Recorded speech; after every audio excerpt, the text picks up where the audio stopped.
బొప్పాయి పండు తినడం వలన చాలానే ఆరోగ్య ప్రయోజనాలు ఉన్నాయి. అందులో కొన్ని జీర్ణ సమస్యలు ఉన్నవారు, అజీర్తి, గ్యాస్ మరియు మలబద్ధకంతో బాధపడేవారు దీన్ని తింటే తేలికగా జీర్ణమవుతుంది. బొప్పాయిలోని పాపైన్ ఎంజైమ్ ఆహారాన్ని త్వరగా అరిగేలా చేస్తుంది. మధుమేహం, డయాబెటిస్ ఉన్నవారు షుగర్ లెవెల్స్ అదుపులో ఉండటానికి పండిన బొప్పాయి తీసుకోవచ్చు, అయితే డాక్టర్ సలహా అవసరం. బరువు తగ్గాలనుకునేవారు ఇందులో క్యాలరీలు తక్కువగాను ఫైబర్ ఎక్కువగాను ఉండటం వలన బరువు నియంత్రణలో ఉంటుంది. సాధారణంగా ఆరోగ్యవంతులు రోజుకు 1 నుండి 2 కప్పుల సుమారు 100 గ్రాముల నుండి 150 గ్రాములు పండిన బొప్పాయి పండును తినవచ్చు.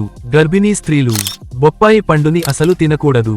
సాధారణంగా బొప్పాయి పండు అందరికీ ఆరోగ్యకరమే, కానీ కొన్ని నిర్దిష్ట ఆరోగ్య సమస్యలు అంటే లేటెక్స్ అలర్జీ ఉన్నవారు మరియు రక్తం పలుచబరిచే మందులు వాడేవారు డాక్టర్ గారితో సంప్రదించి తీసుకోవడం మంచిది. మా ఈ వీడియో నచ్చితే లైక్ చేయండి, మా పేజీని ఫాలో చేసి మా ఛానల్ని సబ్స్క్రైబ్ చేసి ఇతరులకు షేర్ చేయండి. ముఖ్య గమనిక, ఈ వీడియోలో చెప్పబడిన ఆరోగ్య ప్రయోజనాలు గురించి మేము గూగుల్ నుంచి ఈ సమాచారం సేకరించి చెప్పబడినవి. ఈ సమాచారం తెలియని వారికి తెలియపరచడం మా ఉద్దేశం అంతే.